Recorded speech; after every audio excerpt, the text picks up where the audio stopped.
ಚಿಕ್ಕದೊರೆ ಯೋಗ್ಯತೆ ಬಗ್ಗೆ ಪ್ರಶ್ನೆ ಮಾಡಿದ ಮುಟ್ಟಾಳ ಯಾರು ಅಂತ ಪಟೇಲ್ರು ಕೋಪದಲ್ಲಿ ಕೂಗಿದ್ರು. ಆ ವಾಯ್ಸ್ ಈಕೋ ಆಗಿ ಸೇಠ್ಜಿ ಕಣ್ಣಲ್ಲಿ ನೀರು ತುಂಬಿಕೊಂತು. ರಾಯದುರ್ಗದ ರಾಜ್ಕುಮಾರನ ಮುಂದೆ ತಲೆ ಎತ್ತಿ ಮಾತಾಡೋ ಧೈರ್ಯ ಯಾರಿಗೈತಿ? ಅವ್ರು ಯಾರು, ಅವ್ರ ಘನತೆ ಎಂಥದ್ದು ಅಂತ ಗೊತ್ತಾದ್ರ ನಿಮ್ಮ ಎದಿ ಒಡೆದು ಹೋಗ್ಬೋದು. ನಿಮ್ಮ ಈ ಪುಟಗೋಸಿ ಅಂಗಡಿನ ಚಿಟಕಿ ಹೊಡೆಯೋದ್ರೊಳಗ ಅವ್ರು ಖರೀದಿ ಮಾಡಿ ಎಲ್ರನ್ನು ಬೀದಿಗೆ ತಂದು ನಿಲ್ಸಕ್ಕ 1 ನಿಮಿಷ ಸಾಕಲೇ. ಬಟ್ ಇಂಥ ಚಿಲ್ಲರೆ ಕೆಲಸ ಮಾಡೋದು ಅವರ ಜಾಯಮಾನ್ದಾಗ ಇಲ್ಲ. ಕೆಲವು ನಿಮಿಷದ ಹಿಂದೆ ಗೌತಮ್ನ ಯಾರು ಗೇಲಿ ಮಾಡ್ತಿದ್ರೋ ಅವ್ರ ಕಣ್ಣಲ್ಲಿ ಈಗ ಅವನ ಮೇಲೆ ಗೌರವ ಉಟ್ಕೊಂಡಿತ್ತು. ನನ್ನ ವೈಫ್ ಸೆಲೆಕ್ಟ್ ಮಾಡಿರೋ ಆ ನೆಕ್ಲೆಸ್ ತನ್ನಿ. ಸೇಲ್ಸ್ ಮ್ಯಾನ್ ಆ ಕೂಡಲೇ ಓಡೋಗಿ ನೆಕ್ಲೆಸ್ ತಗೊಂಡು ಬಂದು ಗೌತಮ್ ಕೊಟ್ಟ. ಸ್ವಲ್ಪ ಹೊತ್ತಿನ ನಂತರ ಶಾಪಿಂಗ್ ಮುಗಿಸಿದ ಗೌತಮ್ ಪಟೇಲ್ರ ಜೊತೆ ಶಾಪಿಂದ ಹೊರಗಡೆ ಬಂದ. ಪಟೇಲ್ರ, ಈ ಎಲ್ಲ ಒಡವಿನೂ ಒಂದು ಕವರ್ಗೆ ಹಾಕ್ರಿ. ಇದು ಬಿಟ್ಟು ಇನ್ನೂ ಕಾಸ್ಟ್ಲಿ ಗಿಫ್ಟ್ ಪರ್ಚೇಸ್ ಮಾಡಂಗಿದ್ರ ಅದು ಆಗಲಿ. ನಾಳೆ ನಮ್ಮ ಅನ್ವಿತಾ ಕಸಿನ್ ಎಂಗೇಜ್ಮೆಂಟ್ ಅದ. ನೀವು ನನ್ನ ಪರವಾಗಿ ಎಲ್ಲ ಗಿಫ್ಟ್ಸ್ನ ಹಾಕಿ ಕೊಡಬೇಕು. ನನ್ನ ಎದುರು ಅನ್ವಿತಾ ಬೇರೆ ಮಂದಿ ಮುಂದೆ ತಲಿಬಾಗೋದು ನಾನು ಇಷ್ಟಪಡಂಗಿಲ್ಲ. ಮತ್ತು ಇದೆಲ್ಲ ಗೌತಮ್ ಕೊಟ್ಟ ಅನ್ನಕ್ಕೆ ಹೋಗ್ಬೇಡ್ರಿ ಪಟೇಲ್ರ. ರಾಯದುರ್ಗದಿಂದ ಚಿಕ್ಕ ದೊರೆ ಕೊಟ್ಟು ಕಳಿಸ್ಯಾರ ಅಂದ್ರೆ ಮುಗೀತು. ಅಂದಂಗೆ ಈ 12 ಲಕ್ಷದ ನೆಕ್ಲೆಸ್ ನಾನು ಅನ್ವಿತಾ ಕೊಡಬೇಕು ಅಂದ್ಕೊಂಡಿನಿ. ನಾಳೆ ಪಾರ್ಟಿನಾಗ ಈ ಬಾಕ್ಸ್ ನೀವ ಖುದ್ದಾಗಿ ನಂಗೆ ತಲುಪಿಸ್ಬೇಕಾಗ್ತದ. ಪಟೇಲ್ರು ತಲೆ ಆಡಿಸಿ ಶಾಂತವಾಗಿ, ಹಂಗಾಗ್ಲಿ ದೊರೆ, ನಿಮ್ಮ ಆಜ್ಞೆ ಮೀರಾಕ ನಾನು ಯಾರ್ರೀ? ನೀವು ದೊರೆ ಅದೀರಿ, ನಾ ಸಣ್ಣ ಮಂತ್ರಿ ಅಷ್ಟ. ಆದ್ರೂ ಒಂದು ಮಾತು ಕೇಳ್ತೀನ್ರಿ, ತಪ್ಪು ಭಾವಿಸ್ಬೇಡ್ರಿ.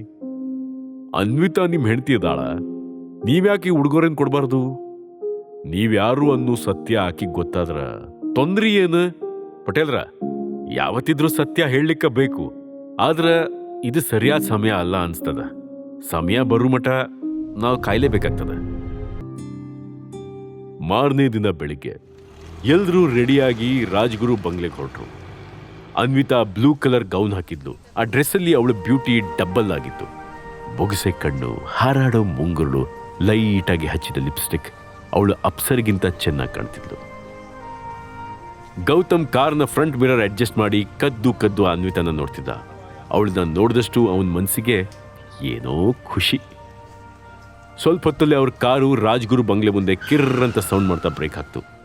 ಅನಿಲ್ ಮತ್ತೆ ಗೀತಾ ಕಾರ್ ಹಿಡಿದವರು ಫಳ ಅಂತ ಗ್ರ್ಯಾಂಡ್ ಆಗಿ ಡೆಕೋರೇಟ್ ಆಗಿದ್ದ ಬಂಗ್ಲೆನ ಕಣ್ಣರಳಿಸಿ ನೋಡ್ತಿದ್ರು. ಮನೆ ಮುಂದೆ ಲಕ್ಸುರಿಯಸ್ ಕಾರ್ಗಳು ಸಾಲಾಗಿ ನಿಂತಿದ್ವು. ರಾಜ್ಗುರು ಫ್ಯಾಮಿಲಿಯ ಎಲ್ಲ ಮೆಂಬರ್ಸ್ ಇವತ್ತು ಪಾರ್ಟಿಗೆ ಬಂದಿರ್ತಾರೆ ಅಂತ ಗೊತ್ತಾಗ್ತಿದ್ದಂಗೆ ಅನಿಲ್ಗೆ ಸ್ವಲ್ಪ ಭಯ ಆಯಿತು. ಅವನ್ ತನ್ನ ಕೈಲಿ 60,000 ಆರ್ಡಿನರಿ ನೆಕ್ಲೆಸ್ನ ಬೇಸರದಲ್ಲಿ ನೋಡ್ತಾ ನಿಂತಿದ್ದ. ಅನ್ವಿತಾ ಅಪ್ಪ ಅಮ್ಮನ ಕೈ ಹಿಡಿದು ಬಂಗ್ಲೆ ಒಳಗಡೆ ಕರ್ಕೊಂಡು ಹೋದ್ರು. ಪಾರ್ಟಿಗೆ ಸೇರಿದ ಜನ ಇವ್ರನ್ನ ವಿಚಿತ್ರವಾಗಿ ನೋಡ್ತಿದ್ರು.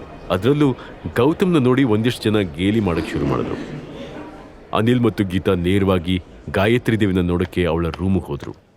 ಶರಣ್ಯಾಗೆ ಅಂತ ತಂದಿದ್ದ ಗಿಫ್ಟ್ನೆಲ್ಲ ಗಾಯತ್ರಿ ದೇವಿ ರೂಮಲ್ಲೇ ಇಸ್ಕೋತಿದ್ಲು. ಈ ಕಡೆ ಪಾರ್ಟಿಲಿದ್ದ ಜನ ಗೌತಮ್ ಬಗ್ಗೆ ಗೇಲಿ ಮಾಡೋದನ್ನ ಕೇಳಿ ಅನ್ವಿತಾಗ್ ಸಖತ್ ಬೇಜಾರಾಯ್ತು. ಅಳುವನ್ನ ಕಂಟ್ರೋಲ್ ಮಾಡ್ಕೊಳಕ್ಕಾಗದೆ ಅವಳು ಸೈಲೆಂಟ್ ಆಗಿ ಬಾತ್ರೂಮ್ ಕಡೆ ನಡೆದ್ಲು. ಸ್ವಲ್ಪ ಟೈಮ್ ನಂತರ ಅವಳ ಆಚೆ ಬಂದಾಗ ಡೋರ್ ಹತ್ರನೇ ಗೌತಮ್ ಕೈ ಕಟ್ಟಿ ನಿಂತಿರೋದನ್ನ ನೋಡಿದ್ಲು. ಈ ಜಗತ್ತಲ್ಲಿ ಯಾರು ಏನೇ ಅಂದ್ರೂ ಅವನು ತಲೆ ಕೆಡಿಸ್ಕೊಳ್ಳಲ್ಲ. ಕತ್ತೆಗೇನು ಗೊತ್ತು ಕಸ್ತೂರಿ ಪರಿಮಳ ಅನ್ನೋ ಹಾಗೆ ರಾಜ್ಕುಮಾರನ ಯೋಗ್ಯತೆ ಅಲ್ಲಿರೋ ಮೂರ್ಖರಿಗೆ ಖಂಡಿತ ಗೊತ್ತಿರಲಿಲ್ಲ. ಅದು ಗೊತ್ತಾಗಿದ್ರೆ ಅವರೆಲ್ಲ ಗೌತಮ್ ಪಾದದಲ್ಲಿ ಸಲಾಂ ಹಾಕೊಂಡು ಕೂತಿರ್ತಿದ್ರು. ಅನ್ವಿತಾಗೆ ಅವನನ್ನ ನೋಡಿ ಇರಿಟೇಟ್ ಆಯ್ತು. ಆದ್ರೆ ಗೌತಮ್ ಕಣ್ಣಲ್ಲಿ ಯಾವತ್ತು ದಿನ ಒಂಟಿಯಾಗಿ ಬಿಟ್ಟು ಹೋಗಲ್ಲ ಅನ್ನೋ ಪ್ರಾಮಿಸಿಂಗ್ ಲುಕ್ ಇತ್ತು. ಆಲ್ರೆಡಿ ಅಲ್ಲಿ ಸೇರಿರೋ ಜನಕ್ಕೆ ಗೌತಮ್ ಮತ್ತು ಅನ್ವಿತಾ ಕಾಮಿಡಿ ಪೀಸ್ ಆಗಿದ್ರು. ಇನ್ನು ಅವ್ರ ಮಾತನ್ನ ಸಹಿಸಕ್ಕೆ ಅವಳಿಂದ ಸಾಧ್ಯ ಇಲ್ಲ ಅನ್ಸ್ತು. ಅದಕ್ಕೆ ಗೌತಮ್ ಹತ್ರ ಏನು ಮಾತಾಡದೆ ಅಸಮಾಧಾನದಲ್ಲೇ ಗಾಯತ್ರಿ ದೇವಿ ರೂಮ್ ಕಡೆ ನಡೆದ್ಲು. ಬಟ್ ರೂಮ್ ಎದುರು ಬರ್ತಿದ್ದಂಗೆ ಆಯಿಯ ಜೋರ್ ಧ್ವನಿ ಕೇಳಿ ಅಲ್ಲೇ ನಿಂತ್ಲು. What is this? ಇದೇನ್ ತಗೊಂಡು ಬಂದಿದ್ದೀರಾ? ಅಟ್ಲೀಸ್ಟ್ ಒಂದು 5 ಲಕ್ಷದ ನೆಕ್ಲೆಸ್ ತರೋ ಯೋಗ್ಯತೆನೂ ಇಲ್ವಾ? ಅಲ್ಲ, ನೀವೆಲ್ಲ ಭಿಕ್ಷುಕರ ತರ ಬರೋ ಬದಲು ಆ ನಿಮ್ಮ ಅಳಿಯಂಗೆ ಏನಾದ್ರೂ ಕೆಲಸ ಮಾಡಿ 4 ಕಾಸು ಸಂಪಾದನೆ ಮಾಡಕ್ ಹೇಳೋದಲ್ವಾ? ಮನೇಲಿ ಕುತ್ಕೊಂಡು ಬಿಟ್ಟಿ ಕುಳ್ತಿದ್ದೋದ್ ಬಿಟ್ಟು ಇನ್ನೇನ್ ಮಾಡ್ತಾನವನು? ಅನ್ವಿತಾ ಕಿವಿಗೆ ಆ ಮಾತು ಕೇಳಿದ ತಕ್ಷಣ ತನ್ನ ಕೋಪನ ಕಂಟ್ರೋಲ್ ಮಾಡ್ಕೊಳಕ್ಕಾಗದೆ ಡೋರ್ ತಳ್ಕೊಂಡು ಒಳಗೆ ಬಂದ್ಲು. ನಾವಂಥ ತಪ್ಪು ಏನ್ ಮಾಡಿದ್ವಿ? ಯಾಕೆ ಯಾವಾಗ್ಲೂ ಅಮ್ಮನ್ನ ಬೈತಾ ಇರ್ತೀರಾ? ಅನ್ವಿತಾ ವಾಯ್ಸ್ ರೇಸ್ ಮಾಡಿದ್ ಕೇಳಿ ಗಾಯತ್ರಿ ದೇವಿ ಸಿಟ್ನಲ್ಲಿ ಕೈಲಿದ್ದ ನೆಕ್ಲೆಸ್ ಬಾಕ್ಸ್ನ ನೆಲಕ್ಕೆ ಎಸೆದ್ಲು. ಏನೇ ನಿನ್ನೆ ಮೊನ್ನೆ ಹುಟ್ಟಿರೋಳ್ ನೀನು ನನ್ನ ಎದುರೇ ದೊಡ್ಡ ಧ್ವನಿ ತೆಗೆದು ಮಾತಾಡ್ತೀಯಾ? ಇವತ್ತು ಶರಣ್ಯ ಎಂಗೇಜ್ಮೆಂಟು ರೆಪ್ಯೂಟೆಡ್ ಫ್ಯಾಮಿಲಿ ಜೊತೆ ನಡೀತಿದೆ. ನಮ್ಮ ಫ್ಯಾಮಿಲಿಯವರೆಲ್ಲ ಅವಳಿಗೆ ಒಳ್ಳೊಳ್ಳೆ ಗಿಫ್ಟ್ ತಂದಿರುವಾಗ ಈ ನನ್ನ ಮಗ ಅನಿಲ್ ಆರ್ಡಿನರಿ ನೆಕ್ಲೆಸ್ ತಂದಿದ್ದಾನೆ ಅಂತ ಯಾವ ಬಾಯಲ್ಲಿ ಹೇಳಿ?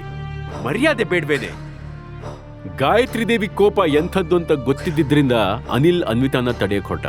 ಆದ್ರೆ ಇಷ್ಟೆಲ್ಲ ಕೇಳಿದ್ಮೇಲೆ ಅವಳ ಕೋಪ ಕಂಟ್ರೋಲ್ ಮಾಡ್ಕೊಳಕ್ಕಾಗದೆ, ನಿಮ್ಮನ್ನ ನಾವ್ ಯಾವತ್ತೂ ಸಂತೋಷ ಪಡ್ಸಕ್ ಆಗಲ್ಲ ಅಂತ ಪ್ರೂವ್ ಆಗೋಯ್ತು. ನಾವೇನೇ ಮಾಡಿದ್ರು ನಿಮ್ ಬಾಯಲ್ಲಿ ಕೊಂಕ್ ಮಾತೆ ಬರೋದು ಅಲ್ವಾ? ಈ ನೆಕ್ಲೆಸ್ಗೆ ನಾವು 60,000 ಕೊಟ್ಟಿದೀವಿ. ನಿಜ ಹೇಳ್ಬೇಕಂದ್ರೆ ನಮ್ಗೆ 60,000 ಕೊಡೋ ತುಂಬಾ ದೊಡ್ಡ ಅಮೌಂಟು. ಆದ್ರೆ ನೀವು ಕಸದ ಥರ ಹೀಗೆ ಎಸ್ದು ಬಿಟ್ರಿ. ಛೇ, ದುಡ್ಡಿನ ಬೆಲೆ ನಿಮಗ್ ಗೊತ್ತಾ? ಗಾಯತ್ರಿ ದೇವಿ ಕೋಪದಲ್ಲಿ ಕುದಿತಿದ್ಲು. ಅಷ್ಟರಲ್ಲಿ ಕಾಸ್ಟ್ಲಿ ಸೂಟ್ ಹಾಕೊಂಡಿರೋ 6 ಫೀಟ್ ಹೈಟ್ ಆಗಿರೋ ವ್ಯಕ್ತಿಯೊಬ್ಬ ಆ ರೂಮ್ ಒಳಗೆ ಬಂದಾಗಿತ್ತು. ಎಲ್ಲಿಗೆ ಹೊರಟಿದ್ದೆ ಅಮ್ಮ?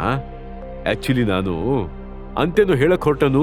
ಅಲ್ಲೇ ನಿಂತಿದ್ದ ಅನಿಲ್ ಮತ್ತು ಗೀತಾನ ನೋಡಿ ಮಾತ್ ನಿಲ್ಸ್ದೋನು ವ್ಯಂಗ್ಯವಾಗಿ ನಕ್ಕ. ಓಹೋ, ಅಣ್ಣ ಅತ್ಗೆ ಇಡೀ ಫ್ಯಾಮಿಲಿನೇ ಬಂದ್ಬಿಟ್ಟಿದ್ದೀರಿ.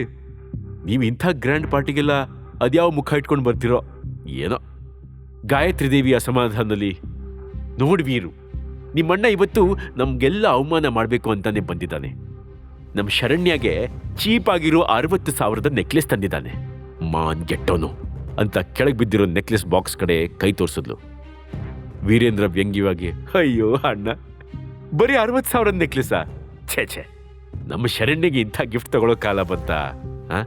ನಿನಗಂತೂ ಮರ್ಯಾದೆ ಇಲ್ಲ. ಆದ್ರೆ ನಾಳೆ ದೊಡ್ಡ ಫ್ಯಾಮಿಲಿಗೆ ಮದುವೆ ಆಗಿ ಹೋಗ್ಬೇಕಿರೋ ಶರಣ್ಯಗೂ ಒಂದು ರೆಪ್ಯುಟೇಷನ್ ಇದೆ ಅಂತ ಮರಿಬಾರ್ದಲ್ವಾ? ಅವನ್ ಮಾತು ಕೇಳಿ ಅನ್ವಿತಾ ಕೋಪ ನೆತ್ತಿಗೆರ್ತು. ಅಂಕಲ್ ಪ್ಲೀಸ್, ನಿಮ್ಮ ಹತ್ರ ಬೇಜಾನ್ ದುಡ್ಡಿರ್ಬೋದು, ಜೊತೆಗೆ ಅಜ್ಜನ ಆಸ್ತಿಲಿ ನಿಮ್ಗೆ ಪಾಲು ಸಿಕ್ಕಿದೆ. ಕಾಸ್ಟ್ಲಿ ಕಾರ್ನ ಗಿಫ್ಟ್ ಮಾಡಿದ್ರು ನಿಮ್ಗೆ ಆಗೋದೇನಿಲ್ಲ. ಆದ್ರೆ ಡ್ಯಾಡ್ ಈ ಮನೆಯಿಂದ ಹೊರಡುವಾಗ ಆಯಿ ಅವ್ರಿಗೆ ಒಂದು ಬಿಡಿಗಾಸು ಕೊಟ್ಟಿಲ್ಲ, ತಿಳ್ಕೊಳ್ಳಿ. ಅನ್ವಿತಾನ್ ಮಾತು ಕೇಳಿ ಗಾಯತ್ರಿ ದೇವಿ ಕೋಪದಲ್ಲಿ, ಏಯ್ ಚೋಟ್ ಮೆಣಸಿನ್ಕಾಯಿ, ಏನೇ ಹೇಳ್ದೆ? ನಿನ್ನ ಮಾತಿನ ಅರ್ಥ ಆಸ್ತಿ ವಿಚಾರದಲ್ಲಿ ನಾನು ನನ್ನ ಮಕ್ಕಳಿಗೆ ಪಾರ್ಶಾಲಿಟಿ ಮಾಡಿದ್ದೀನಿ ಅಂತಾನಾ? ಅನ್ವಿತಾ ಮುಖ ಗಂಟಿಕ್ಕಿ, ಹೌದು ಆಯಿ, ಸತ್ಯ ಯಾವತ್ತೂ ಕಹಿನೇ. ಡ್ಯಾಡಿಗೆ ಸಿಗ್ಬೇಕಿರೋ ಪಾಲನ್ನ ಎಲ್ಲರೂ ಅನುಭವಿಸ್ತಿದ್ದಾರೆ, ಬಟ್ ನಾವು. ಗೌತಮ್ ತನ್ನ ಕೋಪನ ಕಷ್ಟಪಟ್ಟು ಕಂಟ್ರೋಲ್ ಮಾಡ್ತಾ ಅವಳ ಮಾತನ್ನ ಕೇಳ್ತಾ ಕೂತಿದ್ದ. ವೀರೇಂದ್ರ ಸ್ಪೆಕ್ಸ್ ತೆಗೆದು ಸುತ್ತಮುತ್ತ ನೋಡ್ದ. ನಂತರ, ಅಮ್ಮ ಇದೆಲ್ಲ ಬಿಟ್ಟಾಕು, ಇವತ್ತು ನೀನು ಹ್ಯಾಪಿಯಾಗಿರ್ಬೇಕು. ಯಾಕೆ ಸುಮ್ಮನೆ ಮೂಡ್ ಹಾಳು ಮಾಡ್ಕೋತೀಯಾ? ನಾನು ಶರಣ್ಯಗೋಸ್ಕರ ಲಕ್ಸುರಿ ಕಾರ್ ತಗೊಂಡು ಬಂದಿದ್ದೀನಿ, ಬಾಮ್ಮ ನೋಡುವಂತೆ ಅಂದ. ಅವನ್ ಮಾತು ಕೇಳಿ ಸಿಟ್ಟಿಂದ ಧುಮ್ಗುಡ್ತಾನೆ. ಇಲ್ಲಿಗೆ ವಿಷಯ ಮುಗೀತು ಅನ್ಕೋಬೇಡ ಅನ್ವಿತಾ, ಇನ್ನೂ ಬಾಕಿ ಇದೆ. ಈ ಆಯಿ ನಿನಗೆ ಸರಿಯಾಗಿ ಉತ್ತರ ಕೊಡ್ತಾಳೆ, ಆದ್ರೆ ಆ ಉತ್ತರ ತುಂಬಾ ಭಯಾನಕವಾಗೂ ಇರುತ್ತೆ, ಕಾಯ್ತಿರು ಅಂದವಳು ರೂಮಿಂದ ಹೊರಗೆ ನಡೆದ್ಲು. ಗಾಯತ್ರಿ ದೇವಿಯ ಕೋಪದ ಏಟಿನಿಂದ ಗೌತಮ್ ಹೇಗೆ ಅನ್ವಿತಾನ ಕಾಪಾಡ್ತಾನೆ? ಗಾಯತ್ರಿ ದೇವಿ ನೆಕ್ಸ್ಟ್ ಸ್ಟೆಪ್ ಏನು?